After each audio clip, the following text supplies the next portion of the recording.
As for the history of Bionic Commando, there's not a lot. There are only just enough Bionic Commando games to bust out that second hand for counting, and it's feeling mighty unnecessary. Bionic Commando started as the brainchild of game design genius Takeru Fujiwara. This guy might not spring to your head like a Keiji Inafune or a Shinji Mikami, but you have this guy to thank for Resident Evil, Ghosts and Goblins, most Mega Man games, Demon's Crest, My Man, Strider, Goof Troop, Breath of Fire. His resume reads less like a body of work and more a who's who of Capcom's entire library. He got his start at Konami, working on dozens, and by dozens I mean 2 arcade games, including Rock and Rope, which swam against the current of the current industry by being a platformer with no jump button. Yes, instead of putting those knees to good use, Rock and Rope tasked you with climbing a mountain with nothing but a harpoon and rope, shimmying up from platform to platform while blinding cavemen. The idea came from how Fujiwara had found that people had become too reliant on the jump button and wanted to test them with something else.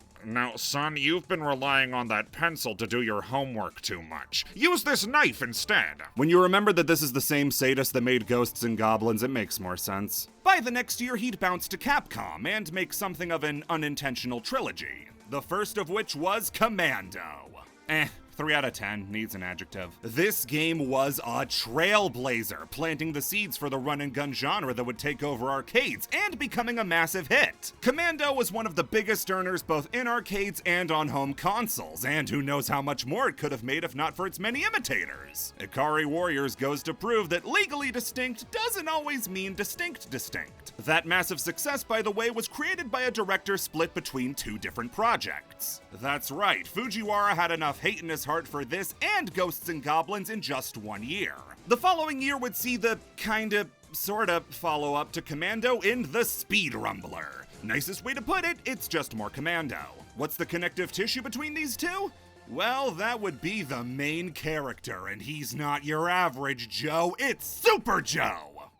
Well, at least he is in America. In Japan, these games are completely unrelated. But to capitalize on Commando's success in America, Capcom made the decision to say that it's the same guy in the car as it was in the trenches. Probably shouldn't have waited till the manual to tell them that. With 2 successful games under his belt, it was time for Fujiwara to spread his wings by clipping R's. He wanted to make a more complete and fleshed out game based on his desire to ground all those rowdy kids with their fancy jump buttons. That would become Bionic Commando. Oh, that's what it was missing. Bionic Commando would put you back in the super shoes of Super Joe, in America at least, and have him fight through military bases on your way to stop an evil nation's evil plan. Which nation and what's their plan? Don't know, don't care. The game was built to be super vertical as to account for your main movement option, your bionic arm. You can use it to grapple to platforms, knock back enemies, and grab power-ups on your way to the end of the level. That level would also be jam-packed with enemies and bullets coming every which way, all hungry to feast on your pocket change. Yeah, the 2 years since Ghosts and Goblins hasn't sated Fujiwara's hatred for his fellow man. Bionic Commando is tough as nails and wants your money. You never realize how much you miss shooting in 8 directions till you play a Capcom game. These guys pick a direction and stick with it. And the direction for Bionic Commando was up, up, up! The game and its ports would review fantastically. It would be a massive financial success, and plans were a go for a sequel. Although not for arcades like Fujiwara was hoping. While the arcade industry in Japan was flourishing as it always had, Capcom couldn't ignore that thing that Nintendo was leaving in people's living rooms. The Famicom was cementing its place in the Japanese gaming ecosystem, and Capcom wanted to cut in, so divisions were created for work on arcade games and home consoles, with Fujiwara plopped in the home console division. While he wasn't happy with the move because he was working on inferior hardware, Fujiwara was dead set on making the best of a bad situation. Instead of simply making a port of Bionic Commando, he'd make a full-blown sequel. While in America it was just known as Bionic Commando again, Japan would get the game as Hitler's Resurrection, top secret. Wait, you brought Hitler back? In a first for the series, you don't play as Super Joe, and instead play as Rad Nathan Spencer, who has to save Super Joe from the Nazis. The game takes an open-ended level-based approach, with you able to go from zone to zone to complete them in whatever order you want. If you don't want to play level 4, you never gotta live your life however you want. Spencer has a few new moves compared to Super Joe, but don't worry, none of them are shooting in a different direction. Now your bionic arm can swing, allowing you to cross gaps and remember what it feels like to have actual control. Listen, it's hard for me to learn these types of games. I went in expecting a platformer and I got a strategy game. You don't take a fish out of water and then blame him for not learning basketball, alright? It's hard to unlearn jumping. The strategy element goes further than just planning positioning, as the game includes segments where you have to prepare for levels with the right equipment, wiretap communication lines, visit villages, and even get into vanilla Commando-style shootouts. Even though the game had a lot of innovation and was quite technically impressive, it did quite poorly in Japan, but in America it would go on to become a classic NES game. Of course, that success was only after the game was gutted of all its Nazi imagery, except for the Nazi imagery with all the guts. The game's Western success would bring about a Game Boy reimagining a few years later, which increased the speed, added a password system, and made swinging feel a lot better. Overall, it's a weird situation where I'd say the Game Boy version is better than the NES version. After that game's release in 1992, we'd enter an era that historians refer to as the Dark Ages, but actually bad this time, because we went a whole 8 years without a Bionic Commando game. I swear if this goes on for another year, I'm gonna break something. In the year 2000, a new game would finally come out of a very unlikely source. Bionic Commando Elite Forces was a game for the Game Boy Color not made by Capcom, but by Nintendo. In 1998, Nintendo created Nintendo Software Technology Corporation. Aside from being a vague word soup that doesn't really mean anything, it was an American branch of Nintendo that, somehow, was saddled with making the next Bionic Commando game. This game dropped at a very interesting part of Nintendo and Capcom's history, as at the tail end of the Game Boy Color's lifespan and the start of the Game Boy Advanced, the two were constantly swapping spit. Nintendo would make Bionic Commando, and Capcom would make The Legend of Zelda Oracle of Ages. And Seasons.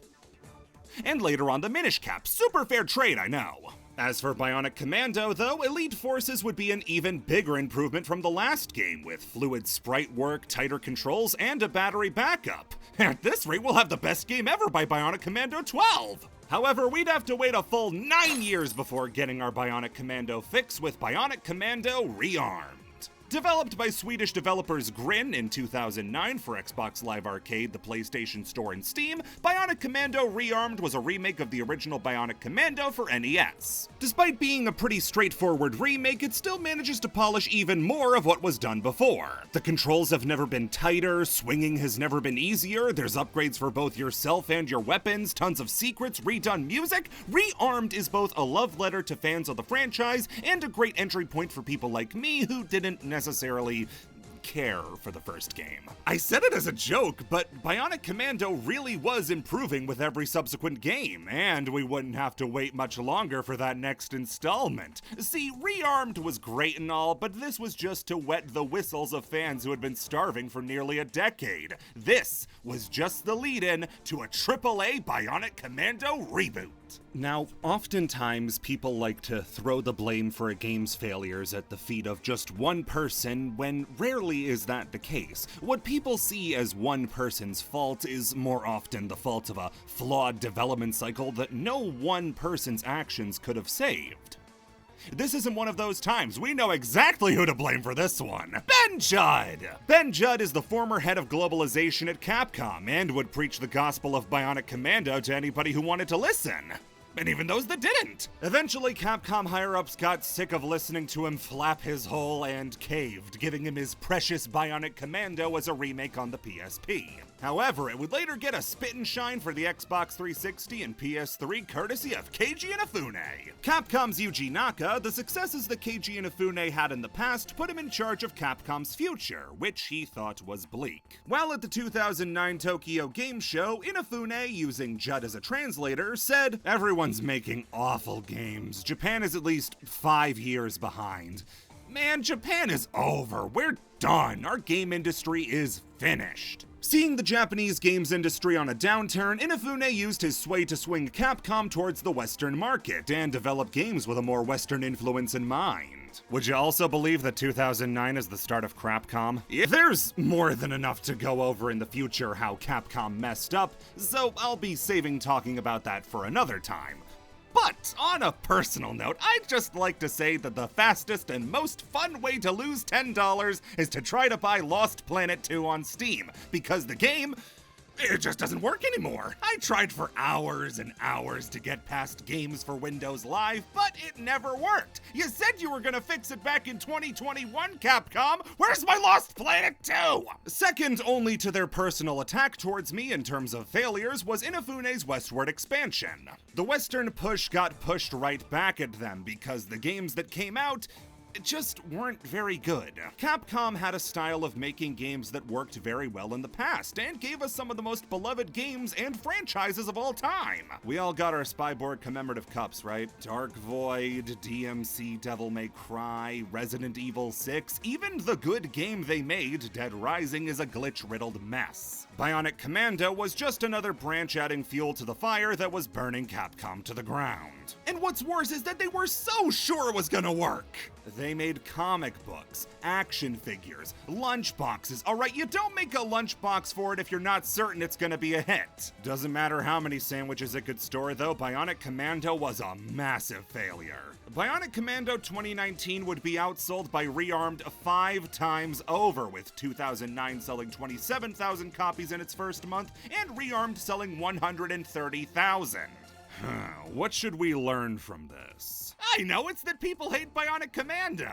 Now, despite having one pretty major talking point, rarely in the discussions surrounding this game is the game itself ever brought up. I bet a lot of people who know the thing from this game don't even know what the gameplay looks like. It's fine if you don't, it's not gonna put you at risk for any diseases, but I think what this game is deserves to be discussed instead of just that one moment. Bionic Commando starts off with our player character in jail for identity theft. The game says he's Rad Nathan Spencer from the last game, but I think it's lying. Oh boy, this is a bad redesign. I'm not gonna act like Spencer had an iconic design beforehand, but Irish Duke Nukem was way better than this guy. He's got 2 tank tops on because he's cold, but not cold enough to put on a real shirt. He's got the gormless look of a kid watching an ice cream truck zip past him, and just the shittiest white guy dreads you've ever seen. On top of that is his voice. Now, after being safely relocated into Marvel vs. Capcom, Spencer would be voiced by Damon Clark. He's a powerhouse voice actor, playing characters like Handsome Jack and Perfect Cell. No, you're in luck. You know, it just so happens finding birds is one of my specialties.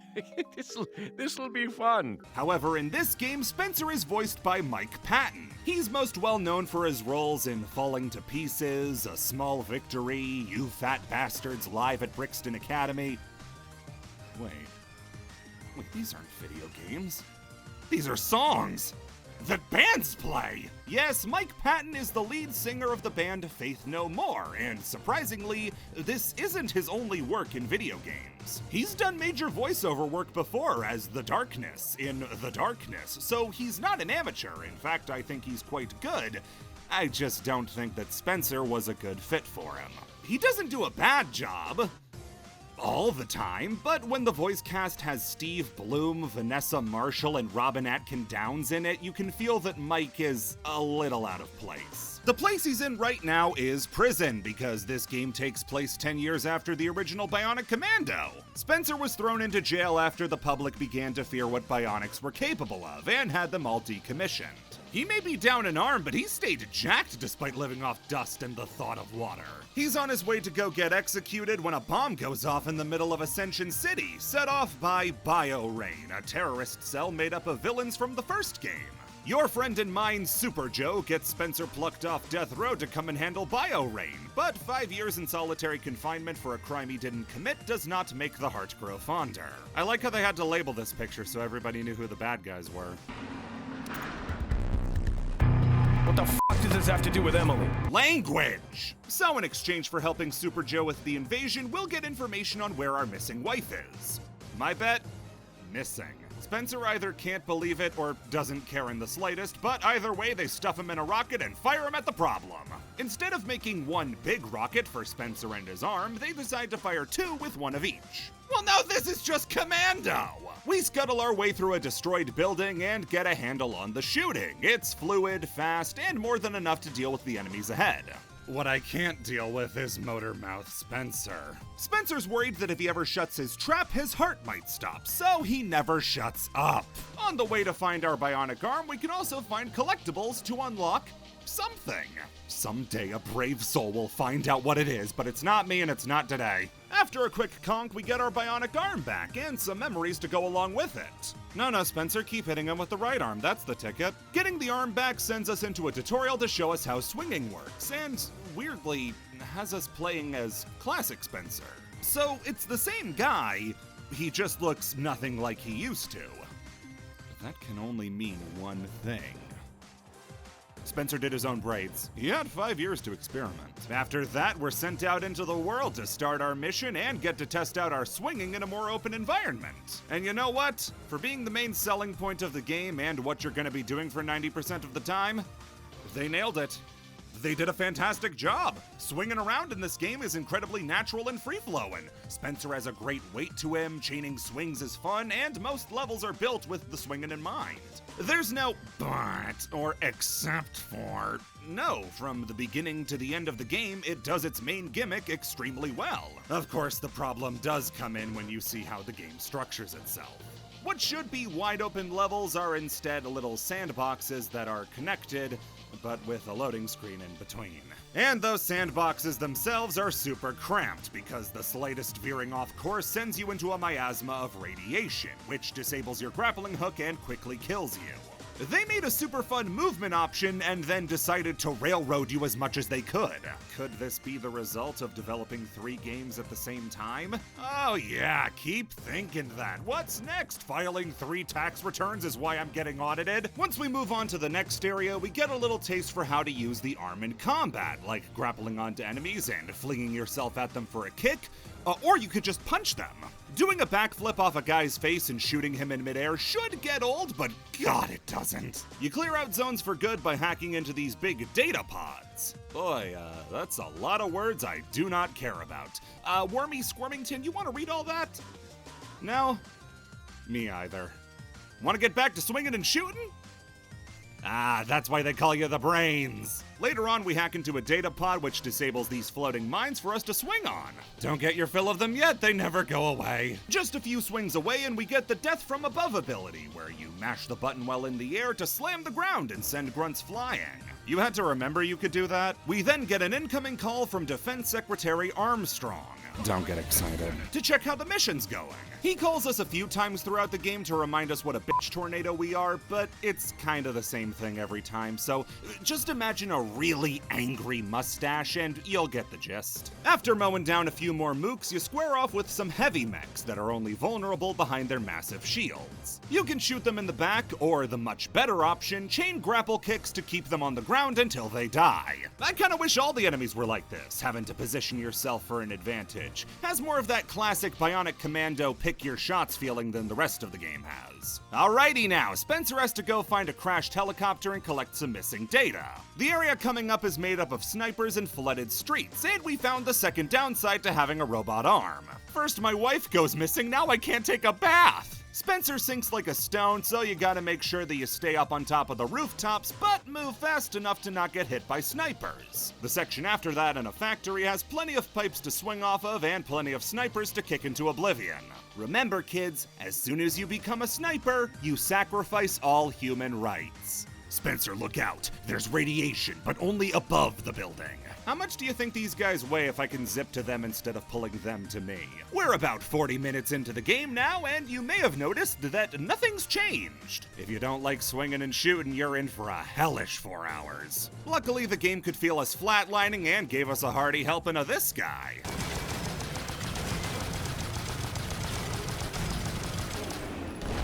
I got him. After taking out the rest of the flying grunts, we zip across some sunken cars all the way to a vantage point where we see the leader of BioRain Groder, a masked man, and their giant crab fortress. Before we get a chance to tell them how dumb it looks, another Bionic Commando named Mag sneaks up on us. Mag is introduced in the tie-in Bionic Commando comic book, and I shirked way too many summer reading projects to start reading now. She's an evil Bionic Commando with evil bionic legs, and I mean this She is punked out in every scene she's in. Take this scene for instance. Despite having a gun to Spencer's head for a year and a half, she can't shoot him before a sniper blows the gun out of her hand and she runs off. How many people would have ended up in wheelchairs because some government fearmonger is afraid of a new technology? You deserve a chair, Meg! But the one I'm thinking of doesn't have wheels. Well, that doesn't narrow it down very much. A lot of chairs don't have wheels. I never found a hole I didn't want to jump in, so we descend into the depths of the underground.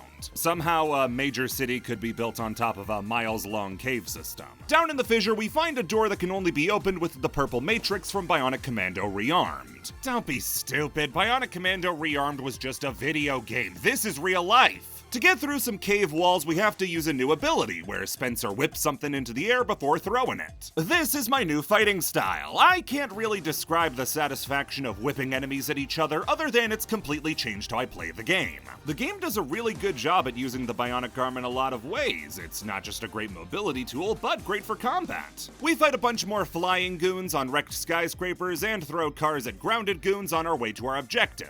Once we get to the top of the military building, we get our first major boss fight against a helicopter.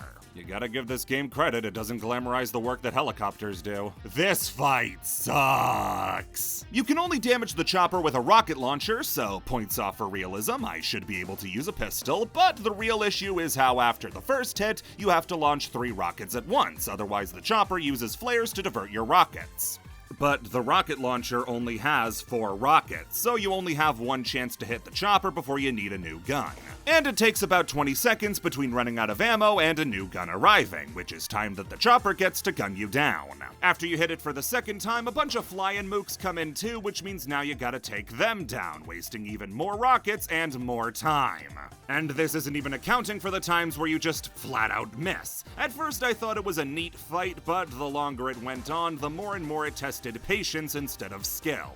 And it's just a regular helicopter. It should get a bionic arm too. We're back underground and trying to find a new building, this one housing military research for a project called Vulture. We're traveling through some sunken subways and fighting off powered-up heavies, all while being taunted by Groder. Whoever's playing Groder seems to think that a German accent is just putting emphasis on the wrong words. Go underground! Like the rats! You truly are! The difficulty also takes an uptick, as now you have to fight off 3 heavy grunts at the same time with limited space to work with. Pretty soon you make it to a war memorial with a statue of the real Nathan Spencer. What I wouldn't give for a level in a barber shop. While we're busy remembering the Alamo, Mag drops in and tries to get the drop on us. You're wrong about me, Spencer. I'm not a killer. I said that like 3 hours ago, you're still hung up on it? This starts maybe the best boss fight in the whole game, as all you have to do to beat it is finish the cutscene. By the way, that's people you're breathing. What the fuck are you talking about? That's people you're breathing. I'm gonna be stuck on that for the rest of the week. That means nothing. We make our way through a combination shopping mall museum on the way to our next objective. But before we can get there, we get a mysterious transmission telling us that things are not as they seem. Why, that's just vague enough that it'll be true no matter what. A quick skip down the road later and we make it to the building we've been looking for with all the military research. Before we can access it though, the building is attacked by waves and waves of enemies. The building itself is cramped, so you're gonna need to stand your ground and fight a lot more than usual, though nothing is stopping you from just throwing them all back where they came from. Once you're done dealing with them, you get the data and have to evacuate the city. Oh, a handy escape tunnel. Just gotta swing on over and we'll be home free.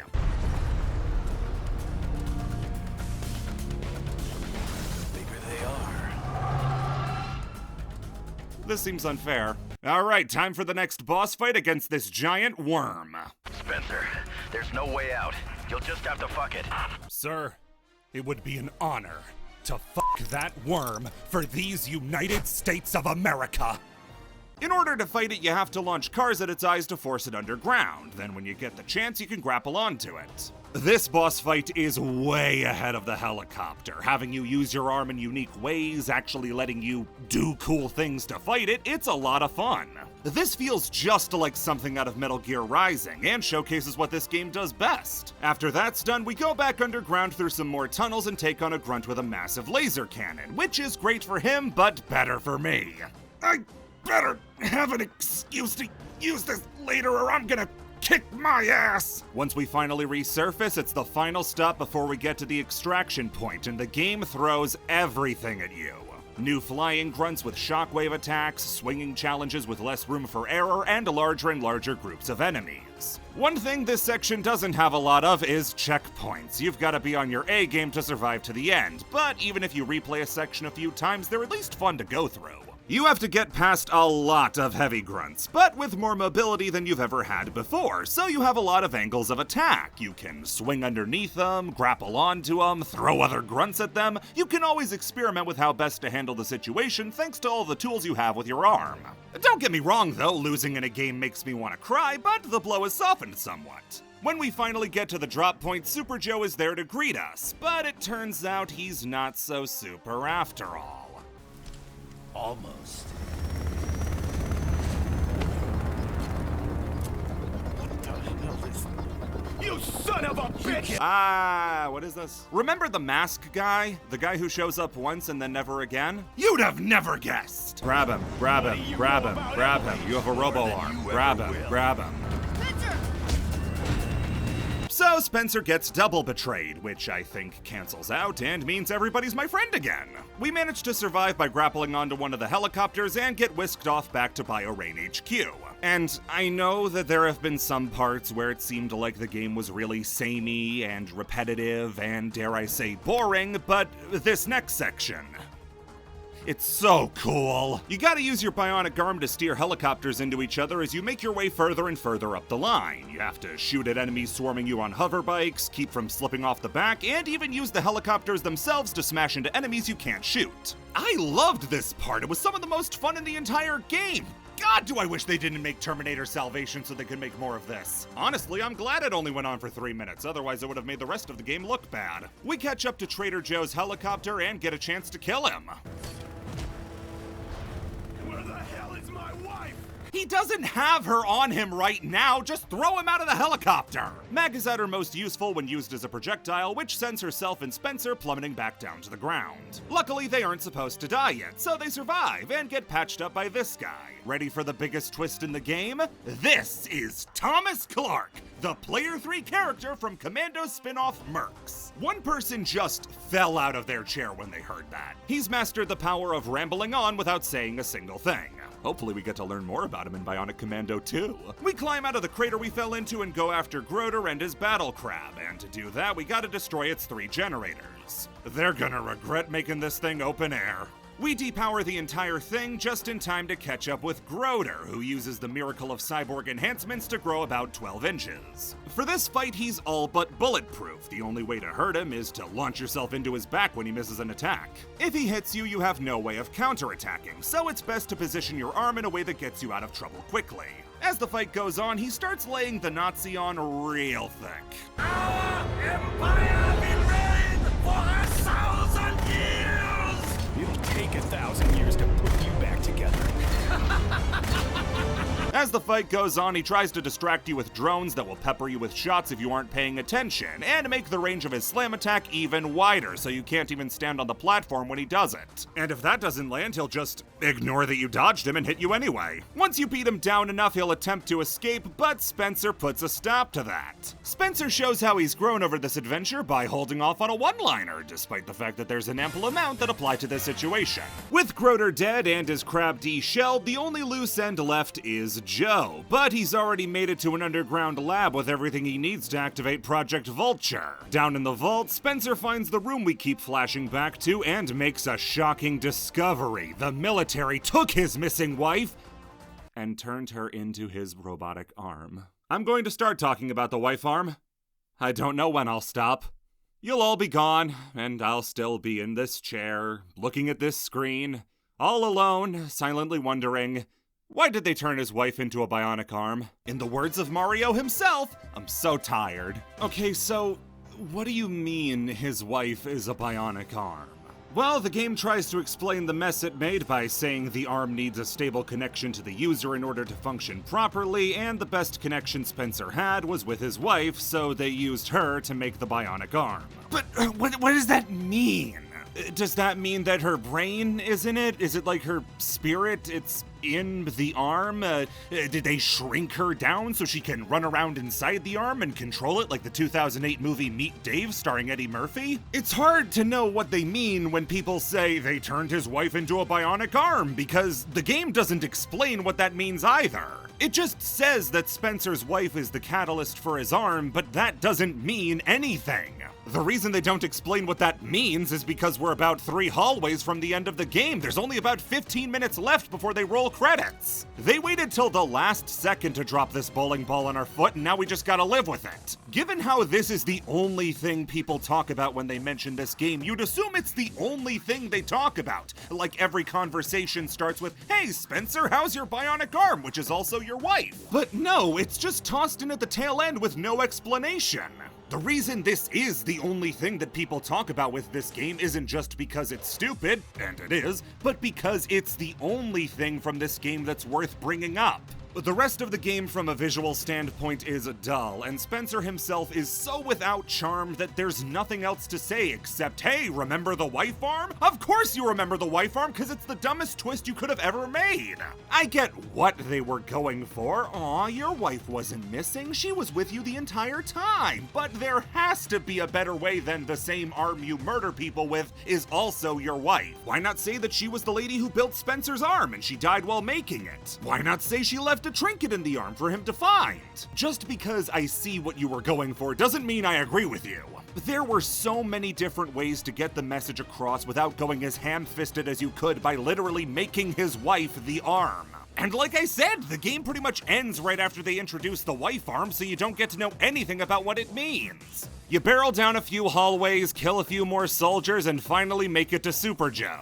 Mag makes up for not getting her shit pushed in the last cutscene by getting killed in this one, which gives Spencer a big enough yell to finally break through a single sheet of glass. Spencer attempts to throw himself off a high enough platform to get out of the story, but is dragged all the way back up by these bird robots, which I guess is Project Vulture. Didn't they put Spencer in Hole Prison because they couldn't control bionics?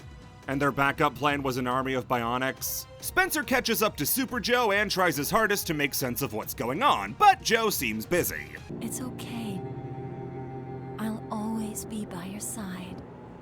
You know what? I'm not done yet. How long has Spencer's wife been his arm? Spencer was the main character of the original NES Bionic Commando as well as Rearmed, so did he have a wife arm in those games too, or did he get a new arm with brand new wife-based augmentations? Spencer uses his iconic bionic forehead to finish off Super Joe and disable Project Vulture. Spencer falls back down to the earth below, destined to leave a big stain and only his stupid haircut for anybody to bury. At the end of the credits for being such a good boy, we get a few Morse code messages. Oh, thank God I have subtitles turned on. The last message has to be translated from Morse code into German and then into English to tell us that since Vulture was destroyed, it's time to go forward with Project Albatross. Ooh, that's the thing from the other games! And after getting booted back to the main menu, that's the end of Bionic Commando. What a game. I don't think any game I've ever played has had such an even split of great mechanics and terrible design features. Swinging is really, really good. When you're able to get out in the open and swing around, it feels just as good as something like Spider-Man 2. They managed to make a movement system that carries exploration through a cramped corridor of a world. You're interrupted from reaching your full potential by cramped environments, either low ceilings or tight walls, or by radiation that takes what looks like a sprawling world and railroads it. But moving around in that cramped world is still really, really fun, and so is the combat. Gunplay is quick and effective, but the star is your arm. Punching enemies into the air, throwing cars, hurling yourself at them like a cat. I don't know any other game with this exact sort of combat, and I wish there was more of it. It's also got good enemy design, with plenty of mooks to mow through, but also larger enemies that need real thought to take out. But the world that all those positives are in is so boring. I don't care about anything going on because nothing interesting happens. It's just your standard 7th generation gray and brown shooter with an amazing gimmick tied to a wet sock of a main character. Spencer is terrible in this game. If he's not shouting about his wife, he's laughing like a psychopath or swearing like a kid who just found out which F word is the bad one. The game's most interesting part isn't interesting because it's good. It's a shame that the wife arm is all that people care to mention from this game because, truly, I think there's something here. It's clearly head and shoulders above all the other edgy 2000s reboots I've played, and I'd even say I'd recommend it if you're interested in what you've seen. I'm sorry you can't discover the wife arm blind for yourself, but if it helps, I didn't bring up that Mag has husband legs. The Bionic Commando has never really recovered from the hole it got into with this game. Capcom tried to patch up the wounds by making a sequel to Rearmed, which tried to make things better by giving Spencer a mustache. Great start. It mostly ignores what happened in the 2009 game, and even has characters like Mag and Super Joe reappearing right as Rain, but it wasn't enough. Spencer made his court-ordered appearances in Marvel vs. Capcom games, even getting a level 3 based on the 2009 game. But if we consider being in Marvel vs. Capcom Infinite as a good thing, we're in real trouble. Capcom, as you may know, bounced back in a big way from its 2000s funk and is back in full swing as a developer. Does that mean that Nathan Spencer is gonna swing back as well? I hope so, but if he does, it won't be like this. Thank God.